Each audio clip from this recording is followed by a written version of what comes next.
were happening at Amite is different from being present when it happened. Did you have knowledge? Yeah, it's possible that it has happened. Mr. Kamara, you cannot have it both ways. You either had knowledge or you did not have knowledge. Which is which? Can you explain that statement properly so that I can understand? Well, I think it was proper enough, but I'll explain it again. Did you know that students were being arrested and beaten at Armitage High on April 11? On April 11, 2000, during the operations, in my presence. I am not saying in your presence. The question is, did you know that students were being arrested and beaten? Yeah, it could be possible that they were beaten, during their operations, because, like I said, I did not deny the fact of students being beaten if it had happened. Mr. Kamara, yes, you are asking yourself your own questions and answering them, but you are not answering my questions. And it is important that you listen carefully. My question is, did you know that students were being arrested and beaten at Armitage High School during that operation? Not to my knowledge. You did not have knowledge, you did not see it, you were not present. I was present, but I did not see a student being arrested and beaten in my presence. It could be, And you had no knowledge of it. You did not hear it, nobody complained to you, nobody informed you. In Amtich, no. Okay, we will move on. Just remember. On the 11th, no. Just remember that this is an ongoing investigation. If we, excuse me, if we receive further evidence showing that you in fact had knowledge of this, it would mean that you are lying before the commission to cover up the fact that these violations happened. Yes, if it had happened in that way, but I'm trying to put across facts which happened in my presence on the 11th of April 2000 student demo. Because what happened is that I said the operations we had taken place at Amtich grounds happened in my presence. So, but I cannot be everywhere, within the campus. I accept you cannot be everywhere within the campus. And that is why I limited the questioning to two important elements. One is whether you saw it happen. I did not. You did not. The other is whether you had any knowledge of it happening. You also deny that.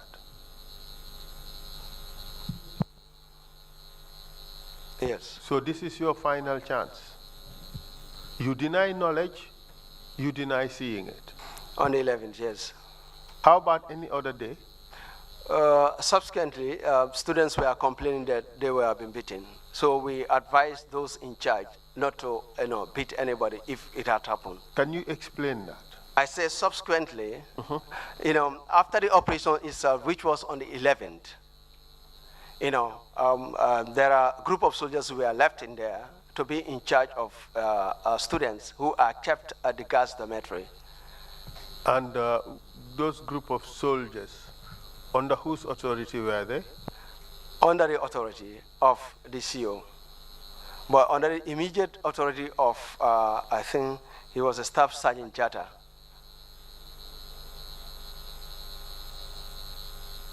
Proceed. Yes. Proceed. And then the instructions given to them was that if at all they were torturing them, let them stop beating them. Those who were kept at the gas dormitory. Why would that information come to you? Because periodically we visit and know what is happening there to the students. Did you go on such visits? Yes. When did you go on such visit? After the operations at Kuntaur, because it was like this. I was at Janjambure. I left. I went to Janjambure on the 10th, spent the night there on the 11th. After that operations, I was tasked to go to Bansang.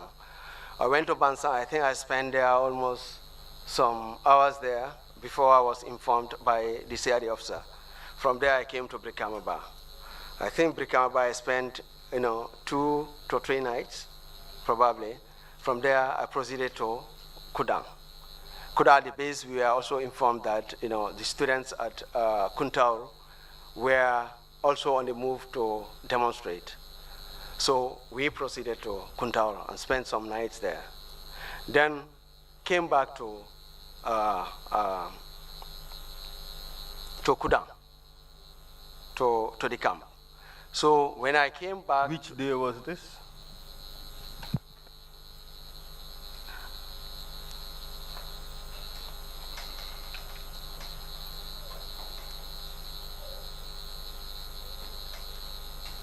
Around the 16, 17, we are back to Kudang, something like that. Should be like that. So after that period, I used to go on a periodical visits. I think every 2 days or so, I'll go and find out what is happening to these areas. That is, we may start at times at Kuntaurwasu, that is going via to Kudang. At the riverside, we cross to Kuntaurwasu, coming to Janjambure, to Bansang, then Brikamaba to Kudang. So you're suggesting that it was during these visits that some students complained that they were being beaten? Yes. And you knew about this complaint? Yes. And did they say who was beating them? I presumed that the officer in charge. Did they say? They say soldiers. Good. And you know that it was a violation of their rights? Yes, that's quite right. In fact, it was criminal. It was a crime under the laws of this country to beat detainees. That's correct. It's a court-martialable offense, isn't it? Is it a court-martial offense, a treasonable offense? No, not treasonable, court-martialable. Yeah, it's court-martialable. It's a court-martial offense. Were those soldiers investigated? No. Were they charged? No. And that also is an abdication of responsibility, isn't it? No. It's not? The fact that you know that these soldiers, these men committed offenses for which they should be prosecuted, and the fact that that was ignored is not an abdication of responsibility? No, it's not because if you see from the very beginning, like I said, when... Let's not go into too many theories. Just answer the question. Is it a yes? It's a yes or no answer. No, I'm not trying to run away from that responsibility.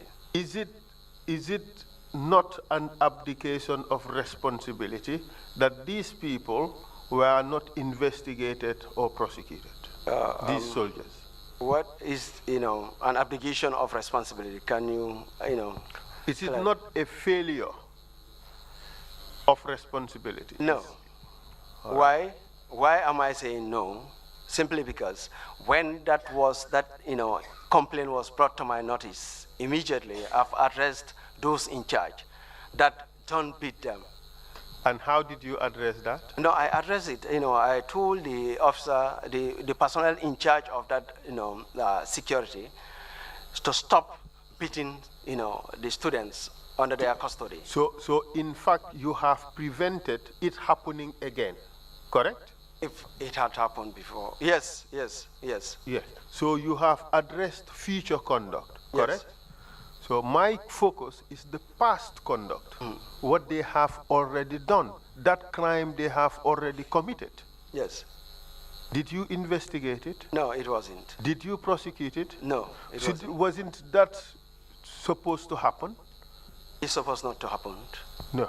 What I'm asking is, here you are a superior officer to those soldiers who are there. Mm-hmm. You have been informed that those soldiers have committed crimes. Isn't it to be expected that those crimes are to be investigated and prosecuted? Yes. Was that done? No. That is a failure of responsibility, isn't it? No. Okay, thank you. We will move on. The commission will make up its mind. Sorry, let me just please, clarify that. Why am I saying that it's not a failure of responsibility? We have gone around this block. No, you have explained this, that yes, you stopped them. You said it should not happen again. Yes. All right, proceed then. Yes. I think I've made that point clear. I've said to that since you've made it clear, that command and control, is vested upon the leadership that are overseeing everything on the ground. So if there is any problem, it is not the subordinate officers that are going to be called upon for questioning. It's going to be the officers who are responsible for that operations. And this was exactly what had happened. It was as if I was seeing what was coming to happen in the future.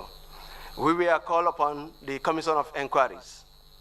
We were called upon there. Coroner's inquest also we are called upon there. So the issue of these soldiers being investigated, yes, we take daily occurrence of events which are happening on the ground. We forward that instructions, that we forward them to our commanding officers. Our commanding officers are the ones that will make decisions on that.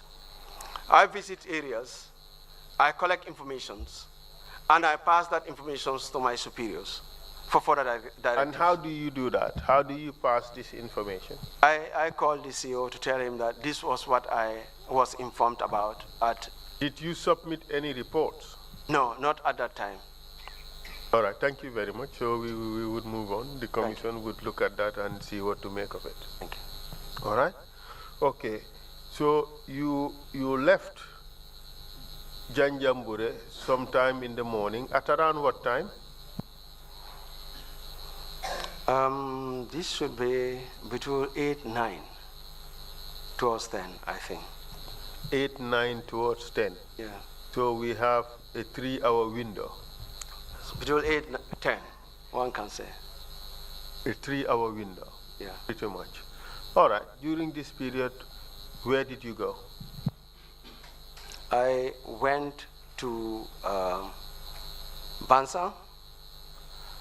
I first went to the police station. Well, on my way going to Bansa,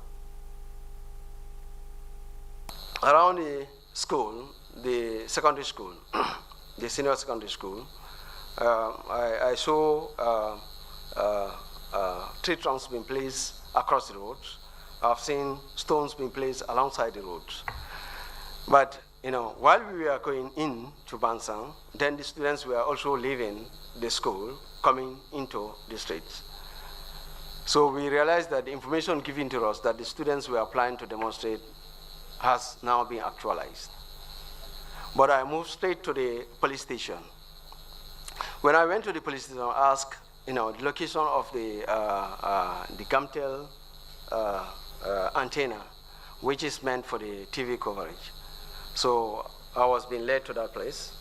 I placed 2 or 3 by sentries to secure that antenna. So I came down. I went back to the police station. When I went back to the police station, we started patrolling the route to clear the students and talk to them. That let them go back to the homes and then help their parents. That demonstration or vandalizing public properties are not things which are good. That it is better as Gambians we sit and solve these problems amicably than creating problems. I've made such statements along the route going on patrols. So from there we made a turn again back towards the police station. I could remember a police officer beating a student. So I stopped him and said, "Why should you do this? If this guy is your brother or sister, will you do that to him or her?" I stopped that. Then from there, we proceeded to the police station. When I reached at the police station, I found Lieutenant Balde from Basse military post with some troops. Then I told him that, Charlie, we used to call each other Charlie because we, those who were trained at Ghana, normally we call each other Charlie. So I told him that, Charlie, why are you here? He said, no, I've come to see how best I can reinforce you. I said, no, but this is my AOR, area of responsibility. He says, okay, I've come to reinforce you. I say, in as much as you are here, then it's better for me to go to Janjamure. So after talking with him, I decided to go and do maybe a little bit of patrols within, Bansang. Then I was met by first class CID officer Dabo from Brikama police station. He told me that already there was a casualty at Brikama police station, that a student was killed. I said, what had happened? How has that happened? He said he can't tell, but somebody was killed. I said, why? He said he further went on to say that there are some elders with, these shotguns, local hunting weapons. I said, okay. So, but do you know where the fire comes from that hit this, this student if he was killed by bullets? He said he can't tell at the moment. He said, but he badly need my assistance at Brikama Baden. So I tried to contact the CEO who was left at Janjamure then, but couldn't because already I think the gumtail cables for communications was down at Janjamure. So I couldn't get him. I used my initiative this time that if a life was lost in Brikamba, it's better let me go there and see how best I can, quell down the situations there. Then before going to Brikama, I went straight to the hill to retrieve my personnel who were posted there. I took them off from that area and then left Balde there. So I proceeded to Brikama Bar. Just to cut the loss short. And what time did you leave Bansang? Bansang, I think it's between 11, 12. I can't say exactly. Before you left Bansang, did you notice anything else, anything serious that happened there? Anything? Yeah. Apart from that single beating? Beating, yes. I saw people being arrested, brought to the station. I've seen that happen. Did your soldiers arrest anybody? No. Did your soldiers beat anybody? No. All right, proceed, please. That was now you went to Birkamaba. My soldiers, I left with my soldiers to get those guys from the uphill, the outstation there, to proceed to Birkamaba. So we went to Brikama. Upon arrival, I first stopped at the police station. From a distance, on the highway, looking towards the end of, towards Kudang. That place was all full of stones everywhere. Tires been burnt, along the highway or on the highway, and then barriers been put across. So I've seen that happen, but I spoke to the station officer with some, military personnel who were there. Because I came to realize that while CEO Keita was going to join me at Janjambre, he dropped 5 by military personnel at Kudang. These 5 by military personnel were used to reinforce those police officers at Brikama Bar. So when I came in there, I found those officers there, soldiers there rather. I think Kopul Kamara was one of them with Njai, commonly known as Gray. He was also there with 3 other personnel. So when I spoke with the station officer The information was that elders were among those students who were demonstrating, and they came up to the police station stoning, and it was said that they were with shotguns. I left that place. I went straight to the alkali's compound. I believe I went to the alkali. I spoke with him. I told him that it's better for him to come out and then talk to the elders, talk to people in the streets, let them stop what they are doing and go back to their compounds. There, we shouldn't have any problems. The Gambia is too small for that. If there is any problem that they have,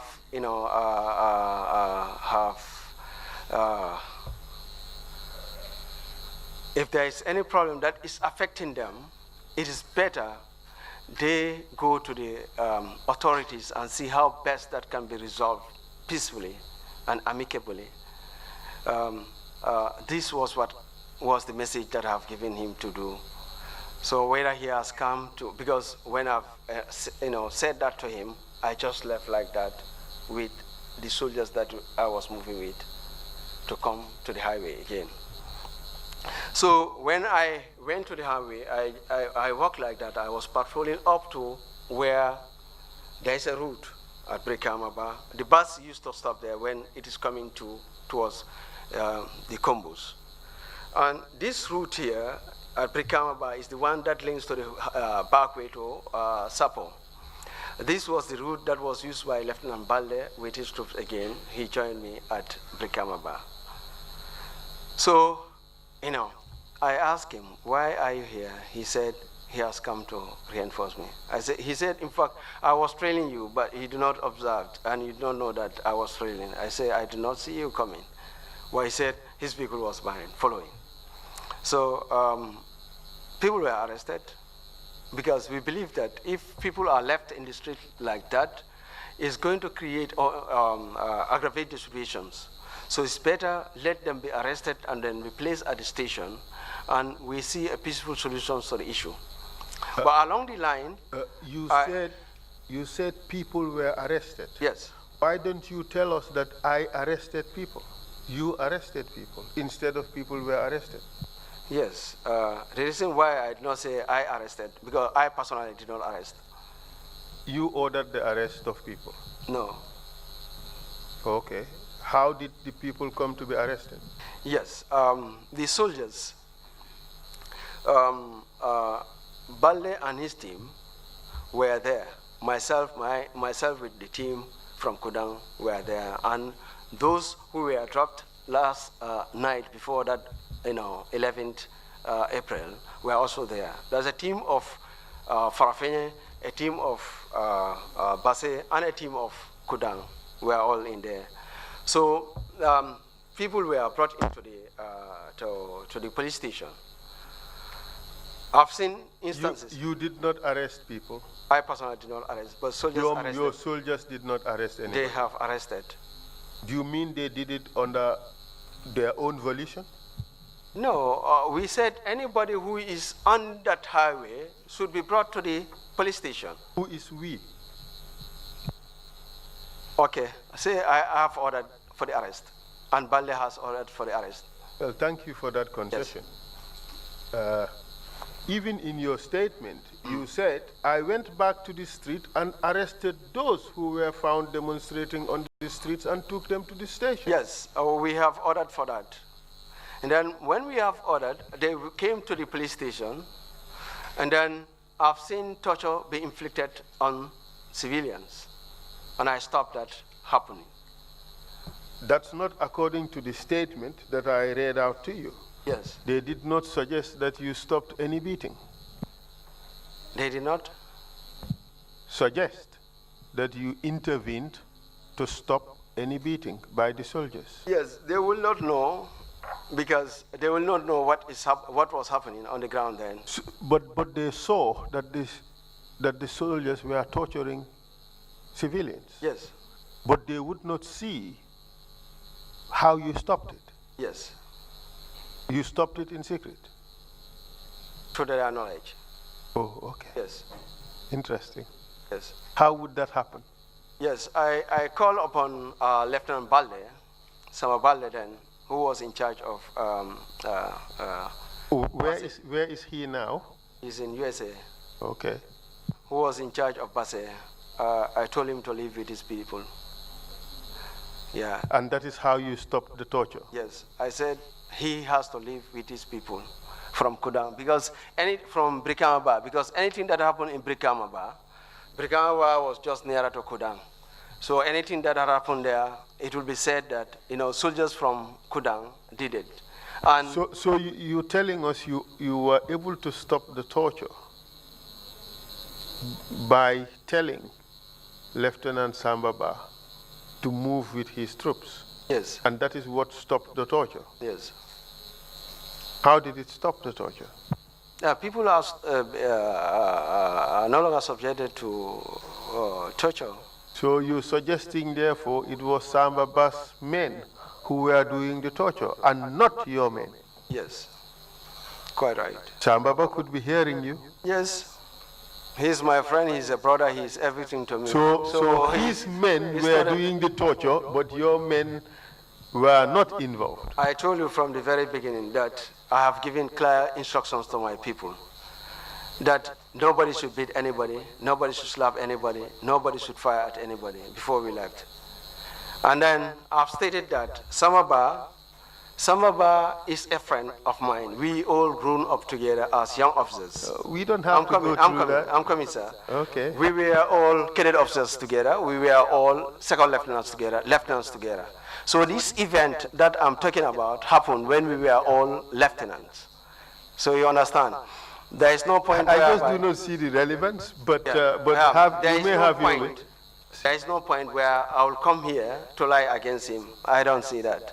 Okay, Yes. Fair enough. Look, we're just taking your version. Yes. All right? And other versions may emerge. Yes. And then we take it from there and let the consequences fall where they may. That's it. You know, the important thing here is you now have the chance to speak your own truth. And your own truth would be examined against the truths of other people. That's all. And that is why I advise you that it is important that you be truthful, because there can be only one truth at the end of the day. And the commission is really capable of arriving at the truth. All right? Sorry. So, as far as you are concerned, it was always the troop of all the soldiers under the command of other officers who were doing the beating, but not your soldiers. To my knowledge. Okay, fine. Not to my soul. Fair enough. Fair because enough. I've given them clear-cut instructions. Okay. When you saw people being tortured, civilians being tortured at Bir Kamaba, did you ensure that those soldiers who were involved were cited for the offenses they committed and prosecuted? No. Isn't that a failure? To me, it is not. Isn't Because that a, well, let me rephrase it, right? Isn't that a dereliction of duty? No. All right, the commission would make Because, like I said, in fact, this was what I've stated to Samaba on that day, that look, we are here to hold down the situations, but not to intensify it. So it's better you and your people leave. I give you only 2 minutes to leave. If you don't, I'll leave this place, because anything that happened here, tomorrow, it is me who is going to be questioned for, not you. So it's better you leave here. And then operational-wise, I advise that if a head of a compound that, head, what do you expect from his, son or daughters in the compound? I've given you, I will vacate this place. Because anything that comes out of it tomorrow, it will be my show. So, and I don't want to take up that responsibility. Essentially, you are thinking of what would happen in the future. Exactly. And you wanted to make sure that you are clear of all legal responsibility for the violations that happened. Simply because I know what is meant to be an officer, and then, an officer who has undergone such trainings. And apart from Samba Ba, you are the most senior military officer present at Birkama Ba. Quite right. And therefore, you would have responsibility over all the soldiers who were there. Quite right.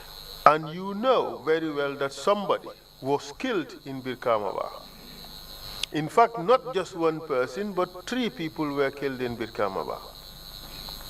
Okay, I think I made that one clear. 3 people were killed at Birkama Ba. Yes. I don't know about that. But I only knew about 1 being killed. Okay. Sorry. Let me continue with my questioning. When you arrived at Birkama Ba, you knew that at least 1 person was killed. How about injured by gunshot? No. You did not know. Did you bother to inquire what happened and how that person got killed? The initial information given to me by that CID officer Dabo, I asked. That was in Bansa? Bansa. I asked, okay. How was this guy killed? When you arrived at Birkama Ba. When I arrived also, I found Mamanding as the station officer. I asked, tell me anything that was definitive. He said that youths and with shotguns in Birkama station, but he couldn't tell exactly where the rounds came from. So the investigation, the police would have, conducted an investigation. Who had shot out with findings with regards to that investigation. But in discharge of responsibility as was a casualty at Birkama Ba. Yes, 100% so. Did you investigate, did you inquire from the troops that were on the ground as to whether any one of them fired at the demonstrators? As at then, no. Isn't that a failing? No, as at then, no. What I mean as at then, the time I was speaking to the station officer rather, Mamanding. Then I did not inquire about that. My focus was bent on how best can I peacefully quell down the situation. That's why up to the time you left Birkama Ba, did you make any inquiry from the soldiers that were on the ground as to who fired a shot? Yes, I did that. And then what was your result? The response was that they did not fire any shot. Are you sure you did? Yes. Who did you ask? I asked the corporal in charge, Kamara. He said he couldn't identify that somebody has fired from his own people. I asked Greg about it, Gray, and Jai. He said he did not also fire. So I think they were, accusing... Mr. Kamara. Yes. Be careful here. The truth shall set you free. Be careful here. Did you speak to Mr. Njai and ask him whether he fired at the demonstrators? Yes, I did. And what was his response? He said he did not fire. Good. Did you ask Mr. Kamara, Corporal Kamara, whether he fired at the victims? Yes, I did. And what was his answer? He said he did not. But there was a simple test. In the military, how do you call it? To know whether they have fired their weapons. Did you make that test? No, that's the NSP to check the drills whether a round has been fired or not, or whether the magazines or the rounds that were given to soldiers were intact or not. At that moment, I did not. Wouldn't that have been at least a basic test to determine whether they were lying or not? Yes, that could have been. But you did not? I did not. So that was a lost opportunity, isn't it? Yes. And don't you think it is something that you should have done under the circumstances? No. or you should not have done it? I should have done that. You should have done that. Yes. So you accept that that is a failure on your part? Exactly. And with regards to casualties, I have a report from the military. It does not show any casualty at all. At all. At Brikama? At Brikama or anywhere in your area of operation? Anywhere. For me, the information that I've received was that there was a casualty. In fact, before my coming to Brikama. Okay. I'll share this report with you. Mr. Chair, this is Exhibit 83. The report from Captain Keita, submitted to the Army, which was submitted to the Commission of Inquiry. And I refer you to page 223. The section, the paragraph entitled Conclusion. Read it out to the Commission, please. Council, while he's doing that, can you clarify, is the report 83, the exhibit is in that report, as in the previous one? This is Exhibit 83, that is the document we're looking at. And what is but it? Within that exhibit, I think this should be Exhibit 20 or part of Exhibit 19. I have to verify that. But in any case, it is page 223 of Exhibit 83, to page 223 of the report. Fine, that's clear. Thank you. Thank you very much, Mr. Chair. You mean the conclusion? Yes. Before you read the conclusion, could you confirm that this is a report from Captain Keita?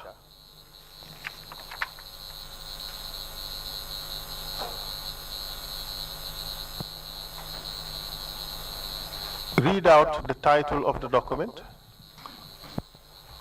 Headquarters General, report on the deployment of 2 battalion troops in the provinces during the student demonstration.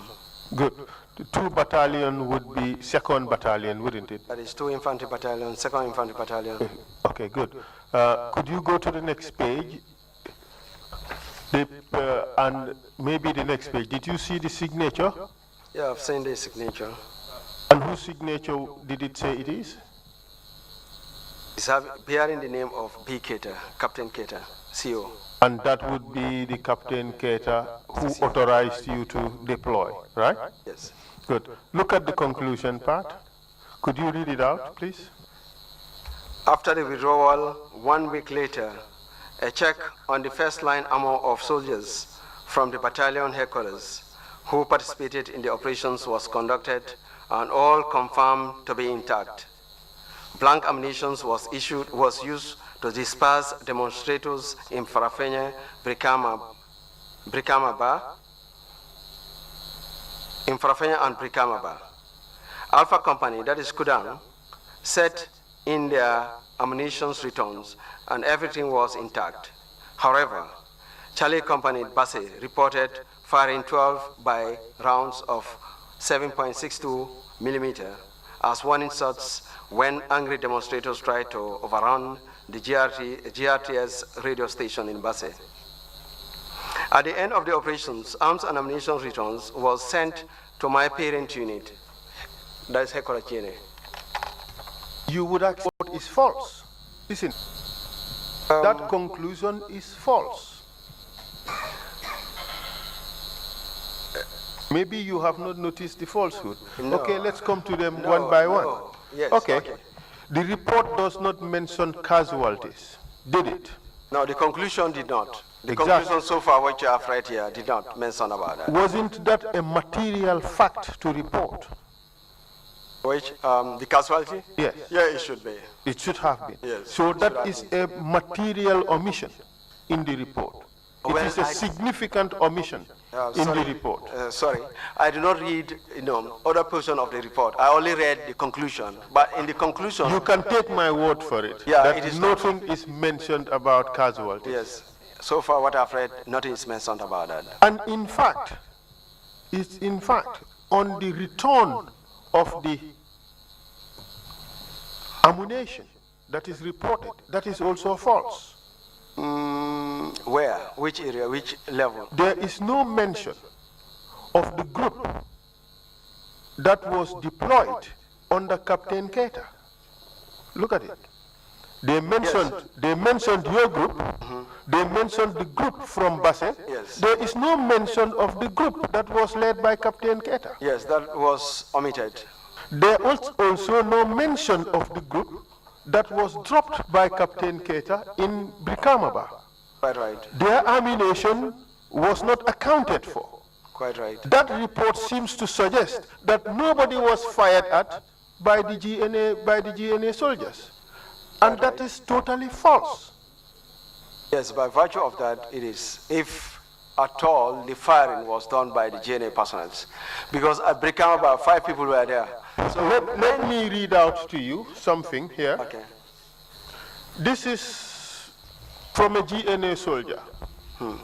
He says, at this juncture, my blank rounds were exhausted.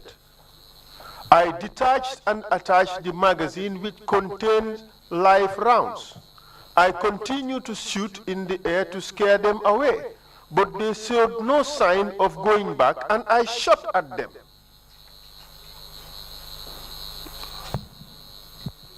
Isn't that an admission by a soldier that he was firing at the victims? Yeah, admissible statement. If he has stated that in his statement, it's admissible that he has, confirmed firing at the students who were constantly moving towards them. Wouldn't a force-line armor check have revealed this fact? Of course, it should have done that. Did the report show that a force-line armor check was done with regards to the 5 people who were deployed? No, at least with regards to this one person? No, it did not include that. In fact, there was a blatant cover-up of what has happened. You can say that again. Thank you very much. I'll move on. I will move on. When you returned to Kudang, did you submit a report to headquarters about your operations? No. What happened is that when we return, you mean at the end of all the operations? Yes. No. Why didn't you? We give daily situation reports to headquarters. And how is that daily sit rep done? The daily sit rep is done through signal messages. And would they be written or oral? Written, signal messages are passed verbally because the messages goes on through the communication set to headquarters. So it's written at unit level or sub-unit level, but it's sent through, communication sets to, headquarters level. In your sit rep of 11 April let me rephrase the question. At Birkamaba, did you send a sit rep indicating that there was casualty? I can't fully remember that, but I remember talking to the CEO, telling him that there was a casualty at Birkamaba, even the time before, I think 2 or 3 days after, 2 or 3 days after my being at Brikamaba. Mr. Witness. Because what happened is that, my handheld radio couldn't reach the CEO at Janyambure. So because my handheld radio cannot reach the CEO at Janyambure, I couldn't report to him directly what had happened at Brikamaba the time I was at Brikamaba. All right. Mr. Witness, you would accept that 2 important things emerge, or rather 3 important things emerge out of your testimony.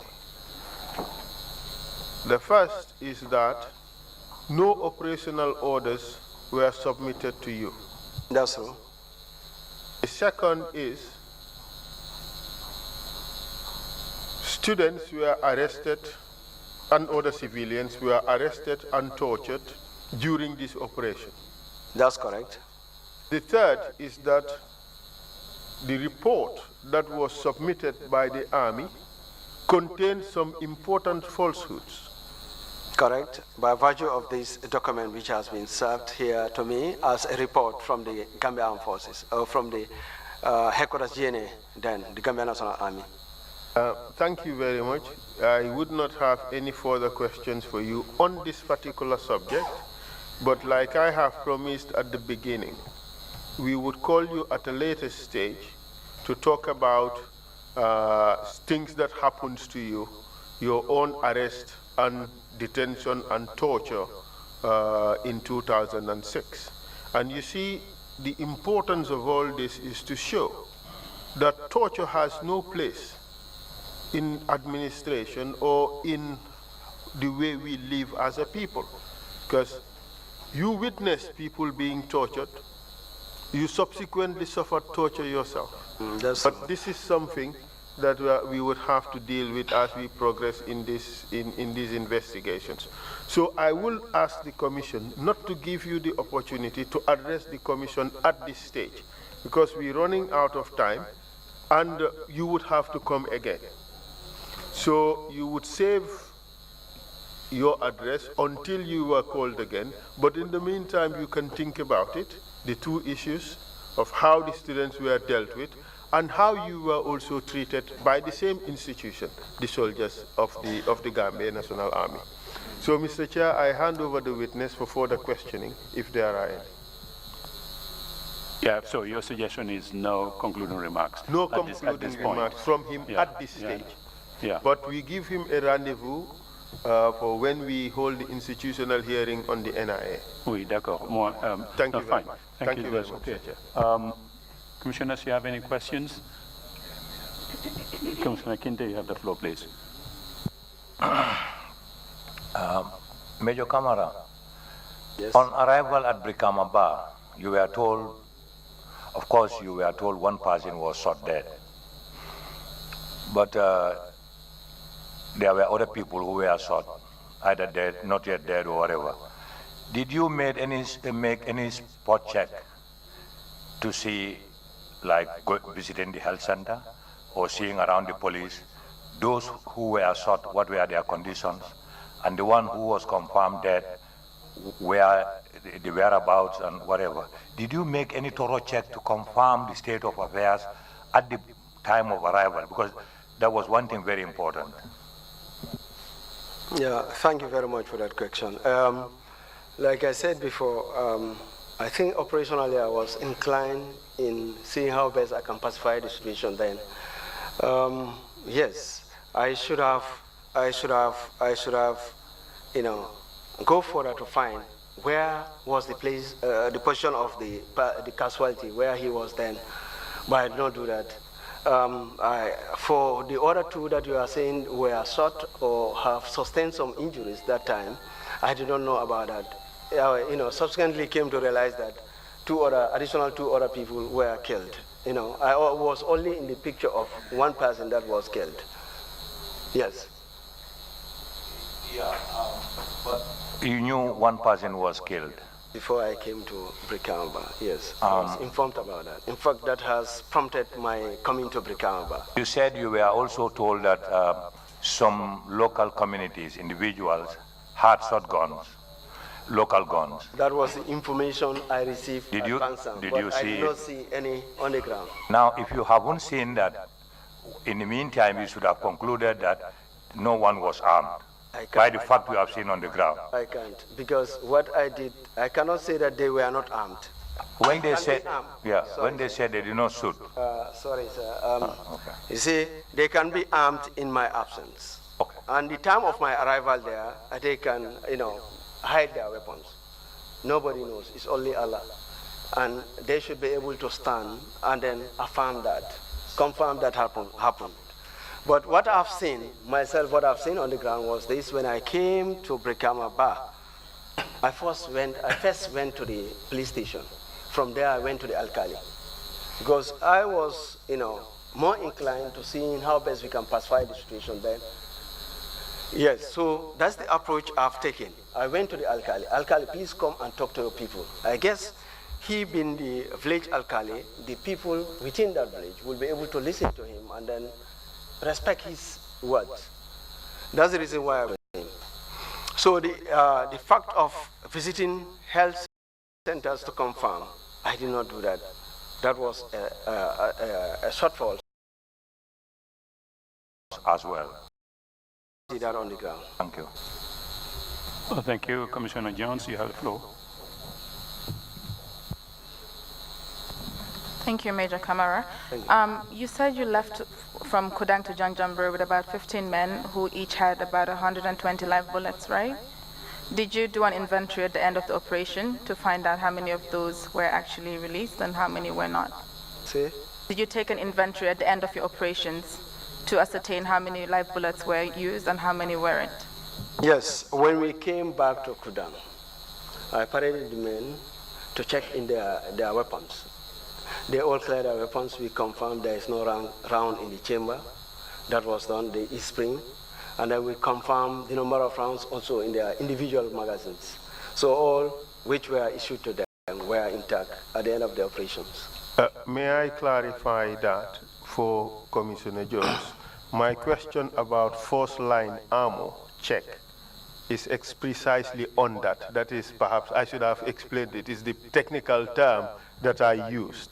But the fact of the matter is, at Birkamaba, he did not do it for those 5 soldiers he found there.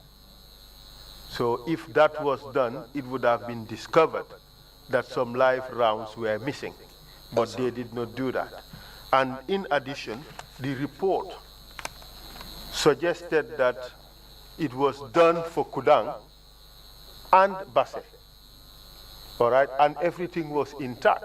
But the report did not say anything about the 5 who were dropped by Captain Keita. And that is where the problem lies, and that is where the report is false.